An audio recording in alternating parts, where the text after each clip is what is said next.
হাদিসের মধ্যে আছে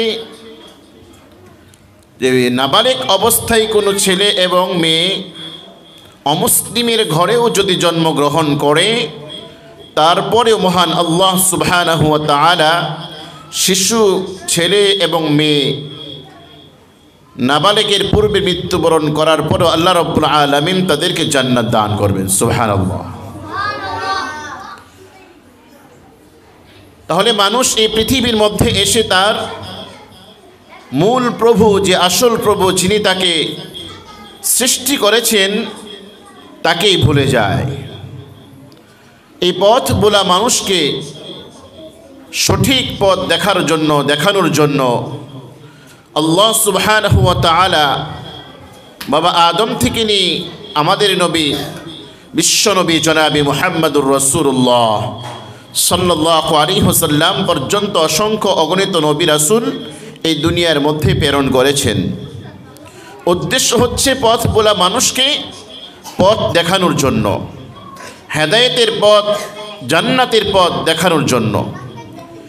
তার এই ধারাবাহিকতায় মহান আল্লাহ সুবহানাহু ওয়া তাআলা আমাদের প্যারা হাবিব বিশ্বনবী জনাবি মুহাম্মদুর রাসূলুল্লাহ সাল্লাল্লাহু আলাইহি ওয়াসাল্লামকে এই পৃথিবীর বুকে পাঠিয়েছিলেন।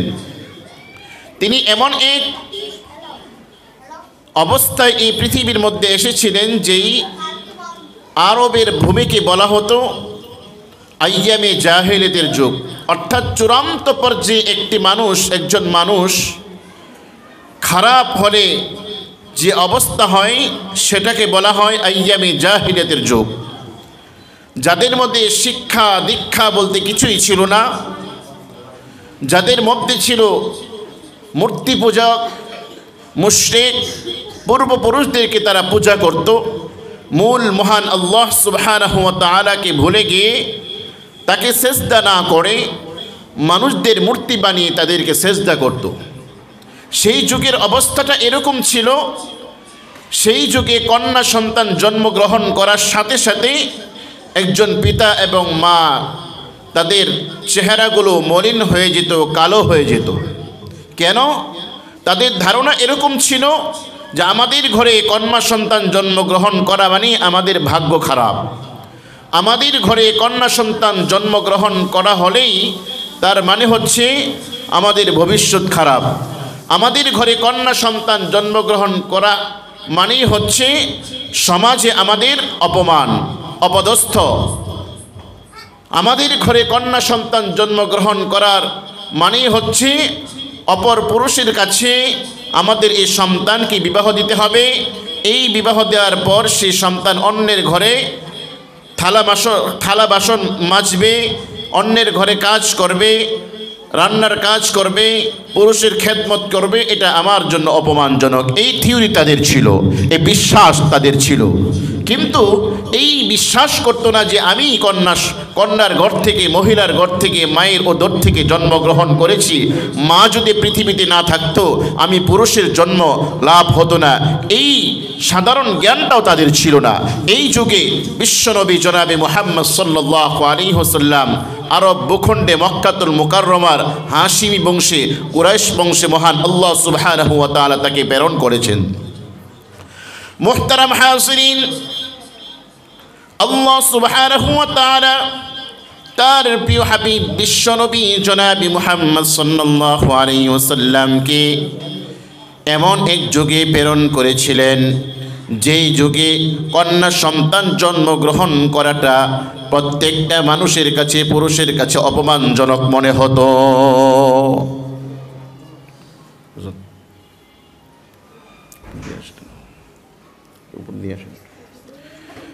তাহলে কন্যা সন্তান জন্মগ্রহণ করাটা এটা তাদের কাছে অপমানজনক মনে হতো। এরকম ইতিহাস রয়েছে বিশ্বনবী জনাবে মুহাম্মদ সাল্লাল্লাহু আলাইহি ওয়াসাল্লামের একজন জলিলুল কদর সাহাবী হযরতে দাহিয়াতুল কলবি রাদিয়াল্লাহু তাআলা আনহা মসজিদে নববীর মধ্যে তিনি দুহাত তুলে এমনভাবে ক্রন্দন করতেছিলেন যে তার ক্রন্দন দেখে অন্য মানুষরাও এই দৃশ্য দেখার পর তারাও ক্রন্দন করতেছে। রাসূল পাক সাল্লাল্লাহু আলাইহি ওয়াসাল্লাম এই দৃশ্য দেখার পর তাকে ডাকলেন, দাহিয়াতুল কলব, এদিকে আসো। এই যে তুমি এমনভাবে ফুপিয়ে ফুপিয়ে ক্রন্দন করতেছো, এটার কারণ কি? কি এমন কাজ তুমি করেছো যে মহান রবের কাছে তুমি ক্ষমা ভিক্ষা চাচ্ছ? আমি কি জানতে পারি?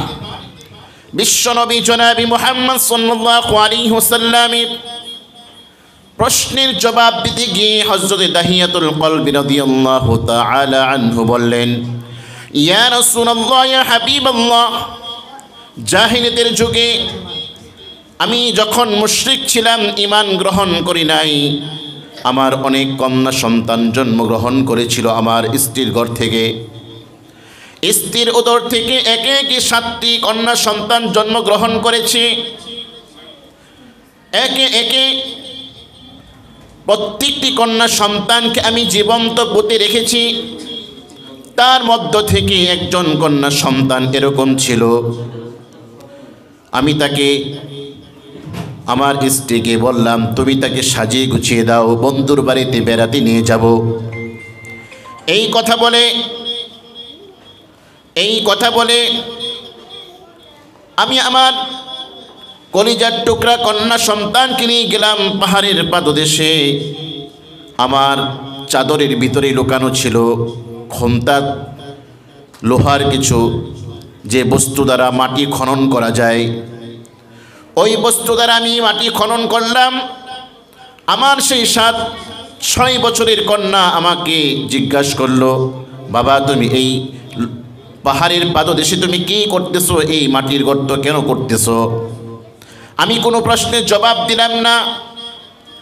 ইয়া রাসূলুল্লাহ, আমার সেই 6-7 বছরের কন্যা তার কাপড় দিয়ে আমার ঘামগুলি মুছে দিচ্ছিল, তারপরও আমার কোনো মায়া আমার অন্তরের মধ্যে জাগ্রত হলো না। এক পর্যায়ে আমি আমার সেই কন্যাকে জমিন থেকে ধাক্কা দিয়ে সেই গর্তের মধ্যে নিক্ষেপ করলাম। আর সেই আমার কন্যা চিৎকার করে বাবা বলে ডাকতেছিল, হে বাবা, আমি যদি তোমার ঘরের মধ্যে কন্যা হিসেবে জন্মগ্রহণ করে আমি কোনো অপরাধ করে থাকি, আমি এমন জায়গায় যেতে চাই যেখানে তোমার কোনো পরিচয় আমি দিব না। ইয়া রাসূলুল্লাহ, তারপর আমি আমার কন্যাকে সেই গর্ত থেকে মুক্তি দিলাম না। আমি তার মাথার উপর এমন একটা পাথর নিক্ষেপ করলাম যে পাথরের আঘাতে সেই কন্যা সন্তানের মাথা ফেটে সেখান থেকে রক্ত প্রবাহিত হলো।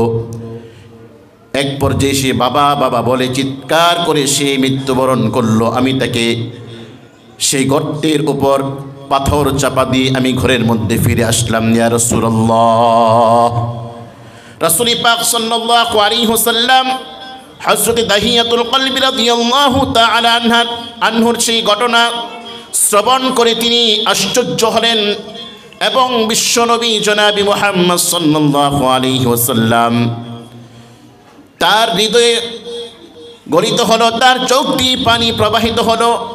আর তিনি বললেন, একজন মানুষ হয়ে কিভাবে এই কাজ করতে পারে?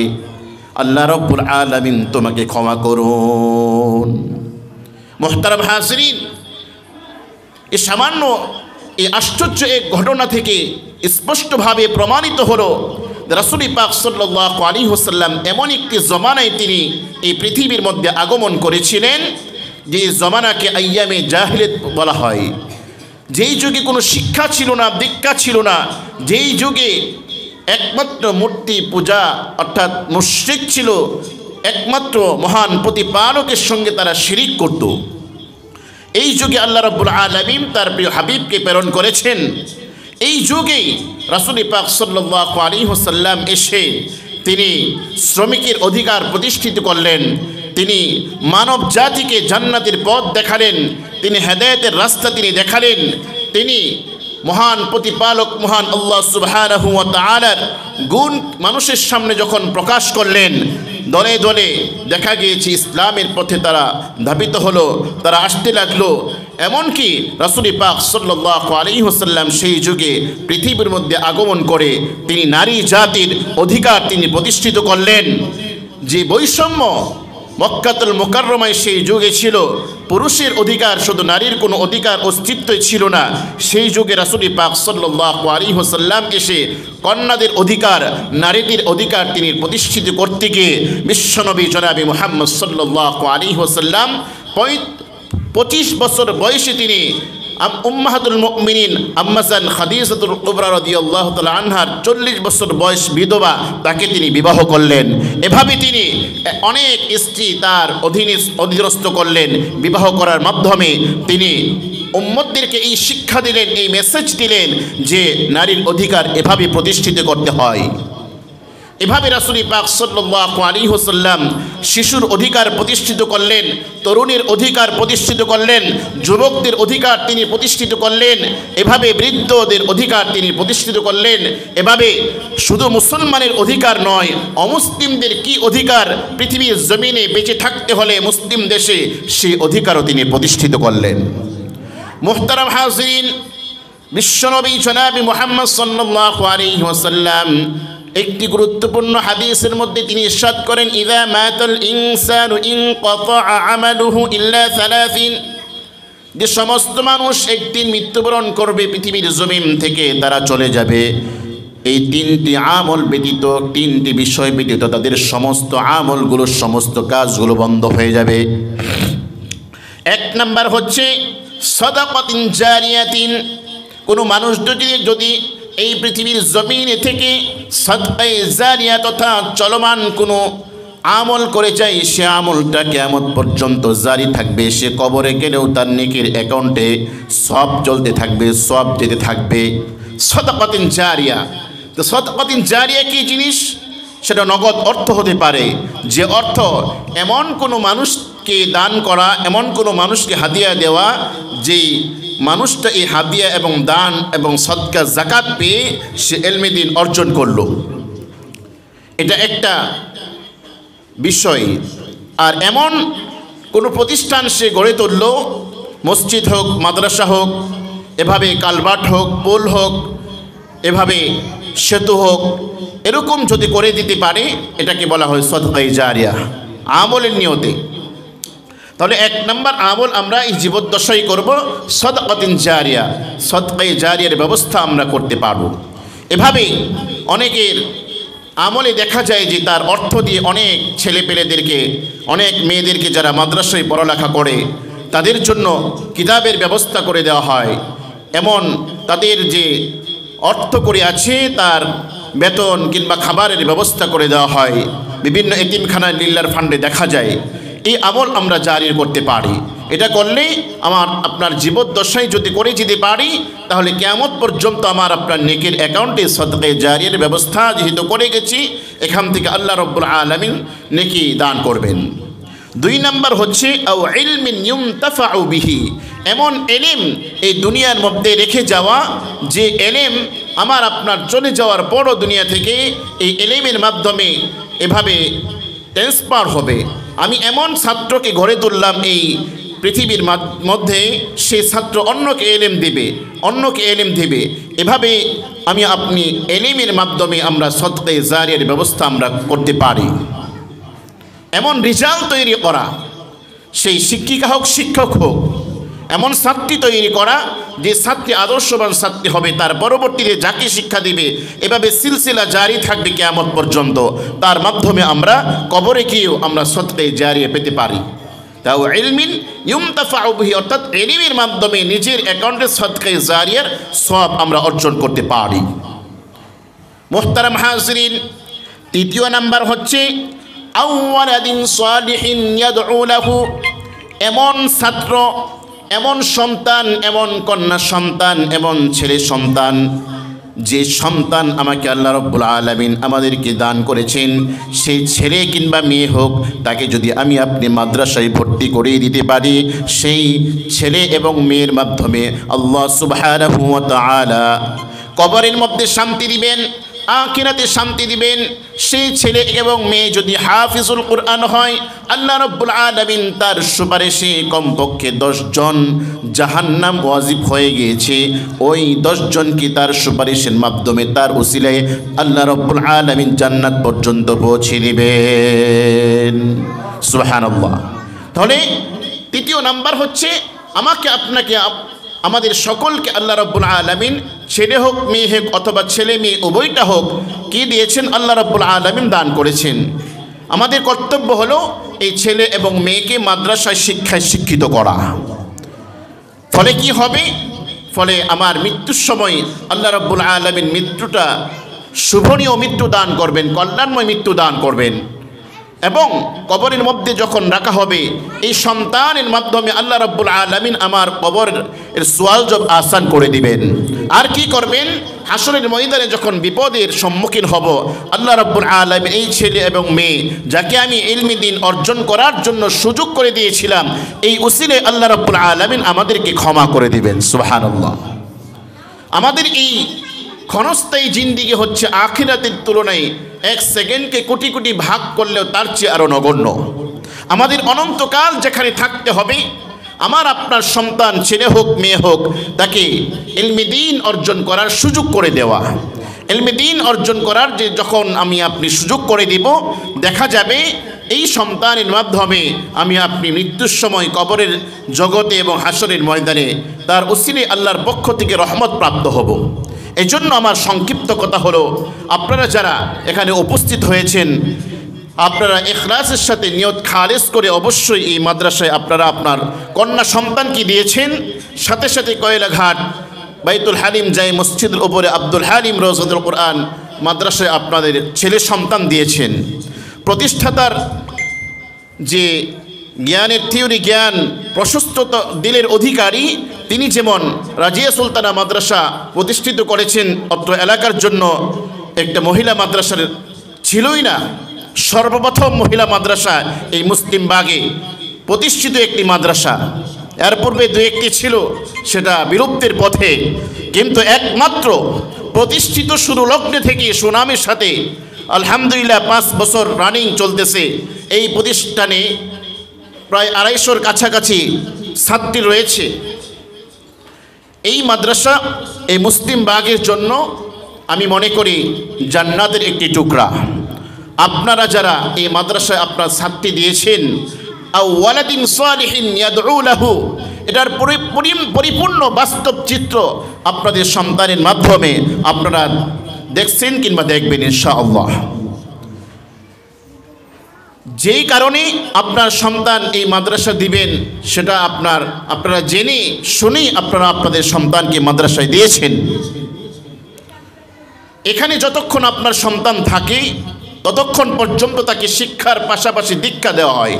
আদব, আখলাক, স্নেহ, শ্রদ্ধা, ভালোবাসা, শাসন সব কিছুর মাধ্যমে তাকে একজন আদর্শ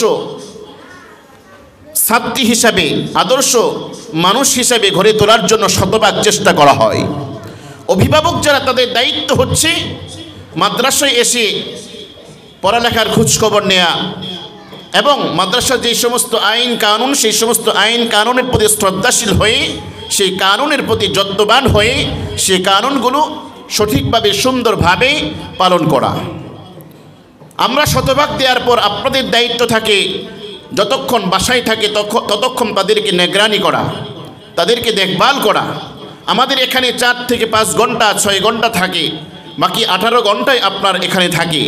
আমাদের শিক্ষা ব্যবস্থা শতভাগ দেওয়ার পর সেই ছাত্রী যদি ঘরের মধ্যে যে আপনারা আপনাদের টিভি চালিয়ে নাটক ফিল্ম দেখেন, তাহলে সেই ছাত্রীর এই 6 ঘন্টা পড়াই বেহুদা চলে যাবে। এজন্য আপনাদের ঘর থেকে টিভি বের করতে হবে। বাচ্চাদের হাতে অ্যান্ড্রয়েড ফোন তাদেরকে না দেওয়া, তাদেরকে দেয়া যাবে না। এবং এই সমস্ত বাচ্চাদেরকে গতানুগতিক যে সমস্ত স্কুল কলেজ কিংবা এলাকার যে সমস্ত ছেলেপেলে রয়েছে যাদের সাথে এই বাচ্চাটা মিশে, তাদের সাথে মিশতে না দেওয়া। ওই সমস্ত বাচ্চাদের সাথে মিশতে না দেওয়া যাদের ভাষা খারাপ, যাদের পারিবারিক শিক্ষা দীক্ষা নেই। হ্যাঁ, আমি বলছি না সমস্ত ছাত্র কিংবা ছাত্রী কিংবা আত্মীয় স্বজন বাচ্চাদের সাথে মিশতে দিবেন না, এটা নয়। মিশতে দিবেন ওই সমস্ত ছেলে মেয়েদের সাথে যারা ভদ্র, যাদেরকে আপনার এই সন্তান, আমাদের এই ছাত্রীর মাধ্যমে তারা মাদ্রাসামুখী হয়। আপনার এই সন্তানকে, আমাদের এই ছাত্রীকে যখন মিষ্টি দিবেন, তারা যেন তার গুণে গুণান্বিত হয়ে তারা যেন মাদ্রাসায় আসতে পারে, আর তাদের প্রভাবে যেন আমার ছাত্রী, আপনার সন্তান তাদের দিকে মুভ না করে, সেটা সজাগ থাকতে হবে। এক কথায় 18 ঘন্টা আপনার বাসায় থাকলো আপনার সন্তান, আমার এখানে 6 ঘন্টা থাকলো, আমি তো শতভাগ চেষ্টা করি, আমার শিক্ষিকারা সকলেই শতভাগ চেষ্টা করে পড়ালেখা এবং শিক্ষা দীক্ষা সব দিক দিয়ে ভালো করার জন্য। আপনার এখানেও আপনার দায়িত্ব ওই রকম থাকবে ঘরে যাওয়ার পর।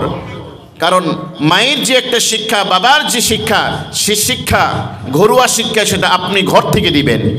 উভয় শিক্ষা যখন একত্রিত হবে, তখন এই ছাত্রী কিংবা আপনার সন্তান একজন আদর্শ মা হিসেবে ভবিষ্যতে প্রতিষ্ঠিত লাভ করবে। মোহতারাম হাজিরিন, যারা উপস্থিত হয়েছেন অভিভাবক এবং এলাকার মধ্যে যে সমস্ত অভিভাবকরা আপনারা এবং এলাকাবাসীরা যারা শ্রবণ করতেছেন আজকের আলোচনা, সকলের প্রতি উদার আহ্বান থাকবো, মহান আল্লাহ সুবহানাহু ওয়া তাআলা এই ছোট্ট একটা জীবন দিয়ে এই দুনিয়ার মধ্যে আমাকে আপনাকে আল্লাহ রাব্বুল আলামিন পাঠিয়েছেন। সুতরাং এই পাঠানো জিন্দিগি, ইহকালীন জিন্দিগি একেবারে ক্ষণস্থায়ী, আখিরাতের তুলনায় একেবারে নগণ্য।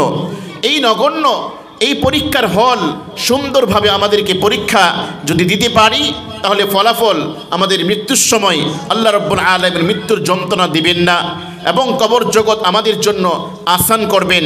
কবর জগৎ আমাদের জান্নাতের পরিবেশ আল্লাহ রাব্বুল আলামিন সৃষ্টি করবেন এবং কাল হাসরের ময়দানে আমাদের সওয়াল জবাব যত রকম আছে সমস্ত কিছু আসান করে দিবেন। এটা যদি আমরা আসানি পেতে চাই, তাহলে আমার আপনার সন্তানকে অবশ্যই ইলমে ওহির জ্ঞান তাদেরকে দান করতে হবে। আর ইলমে ওহির জ্ঞান একমাত্র এই মাদ্রাসাগুলোর মধ্যেই দেওয়া হয়।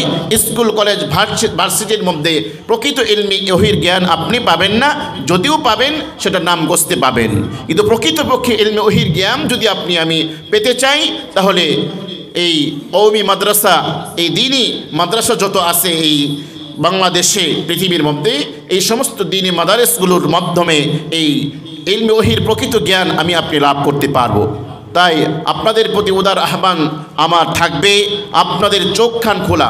মহান আল্লাহ সুবহানাহু ওয়া তাআলা আমাকে আপনাকে একটি ব্রেন দান করেছেন। ব্রেন খাটিয়ে আপনি আপনার সন্তান যখন জন্ম লাভ করবে, তখন এই সন্তান যখন জন্ম লাভ করবে, তখনই সিদ্ধান্ত নেবেন এই বাচ্চাকে আমি স্কুলে পড়াবো নাকি কলেজে পড়াবো, নাকি আমার এই সন্তানকে আমি মাদ্রাসায় ইলমে ওহির জ্ঞানী গুণান্বিত করব। অনেকে দেখা 7, 8 বছর, 10 বছর, 12 বছর হয়ে যায় একটা বাচ্চার বয়স, তখন মাদ্রাসায় নিয়ে আসে, আরবি কিছুই পড়তে পারে না। এখন তাকে কি করব? শিশু শ্রেণীতে তাকে দিতে হয়, যেখানে 5 বছরের বাচ্চা, 5 বছরের বাচ্চার সাথে 10-12 বছরের বাচ্চা এমনিতেই মানানসই নয় এবং অনেক সমস্যাও সৃষ্টি হয়। এই জন্য যখন আল্লাহ রাব্বুল আলামিন আমাকে আপনাকে সন্তান দান করবে, তখনই সিদ্ধান্ত নেবেন এই সন্তানকে কখন আমি, কত বছর বয়সে আমি কি পড়াবো। এটা যদি হয় তাহলে সহজ হয়ে যায়। আর বলতেছিলাম যে আমাকে আপনাকে আল্লাহ রাব্বুল আলামিন চোখ কান দিয়েছেন, জ্ঞান দান করেছেন, সে জ্ঞান খাটাবো আপনি আমার সন্তানকে আমি কোন প্রতিষ্ঠানে ভর্তি করাবো, যেই প্রতিষ্ঠানে আমাকে শিক্ষার পাশাপাশি দীক্ষা দান করবে। শুধু শিক্ষা নয়, শিক্ষা তো গতানুগতিকভাবে স্কুল কলেজ ভার্সিটি সব জায়গায় আছে, কিন্তু তাদের শিক্ষার সাথে দীক্ষা না থাকার কারণে, ভদ্রতা শিষ্টাচার এগুলো না থাকার কারণে আজ তারা কলমের পরিবর্তে রিভলভার হাতে তুলে নিয়ে তারা মানুষকে মারতে দ্বিধাবোধ করে না। তাদের শিক্ষার সাথে দীক্ষা যদি থাকতো, তাহলে সেই কলেজ থেকে আদর্শবান ছাত্র গড়ে উঠত, আদর্শ নাগরিক এই দেশে জন্মগ্রহণ করত, তাহলে তারাই ভবিষ্যতে দেশ পরিচালনা করত। তাদের দ্বারা ওই শিক্ষার সাথে দীক্ষা যখন একসাথে তারা গ্রহণ করত, তাহলে তারা কখনো দুর্নীতিবাজ হতো না। দীক্ষা না থাকার কারণে এই অবস্থা।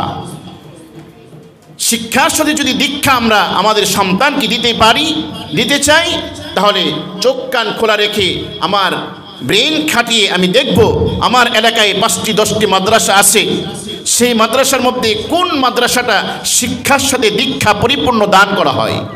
যেই মাদ্রাসায় পরিপূর্ণভাবে ইলমে ওহির জ্ঞান দেওয়ার শতভাগ চেষ্টা করে, নিয়ম কানুন আইন কানুন যেখানে রয়েছে সেখানেই বুঝবেন যে এই মাদ্রাসায় আসলে লেখাপড়া হয়।